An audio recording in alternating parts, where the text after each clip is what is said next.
Ni kweli kabisa, ukiangalia katika masuala ya kijamii na tunao mazoea tu, ukichukulia katika hali ya kawaida unahisi huyu kijana yuko sahihi kwa sababu alisingiziwa. Lakini je, katika mtazamo wa sheria huyu kijana yuko sahihi? Jibu litakuwa ni hapana. Ni hapana kwa sababu katika sheria maamuzi yanapotolewa na mahakama unakuwa hujaridhika, unapaswa kukata rufaa. Na unakata rufaa katika mahakama ya juu. Kama ilikuwa kesi iko mahakama ya mwanzo, utakata rufaa ya mahakama ya wilaya na haki yako utaipata. Lakini yule kijana kutokana na kwamba hakujua hizi taratibu, kwa hiyo haki yake ikawa imefukiwa. Lakini kuna sehemu semao mahakamani, wewe mwenye shauri ndio unapaswa ulifanyie kazi au ulichukulie hatua, kwani mahakama sio babako wala mama yako, kwamba usiporidhika na maamuzi yenyewe itajua kwamba leo mwanangu hajashiba maziwa nimuongezee. Mahakama inakusikiliza mwenye shauri, kwa kama hujalizika unapaswa ukate rufaa na haki yako itafanyaje?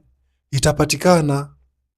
Kwa nini cha kukuasa wewe mwanajamii mwenzangu, lakini pia mfuatiliaji wa Tambua Sheria TV pamoja na Tambua Sheria Organization, kwamba unapopatwa na changamoto, labda kuna shauri limekukabili, umpelekwa mahakamani, hujaridhika na maamuzi, usijichukulie sheria mkononi, kwani kuna taratibu ambazo unaweza kuzifuata na haki yako kaipata bila shida yoyote na ukapata uchanganuzi mzuri sana.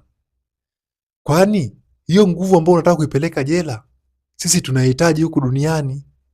Tunahitaji katika ujenzi wa taifa. Wewe ni bora na jamii na kuhitaji, kwani nguvu yako unaweza kutuletea uzinduzi au uvumbuzi wa juu ya kitu kimoja ama kingine ambacho kitatusaidia sisi kama vijana na jamii moja kwa moja kujiajiri.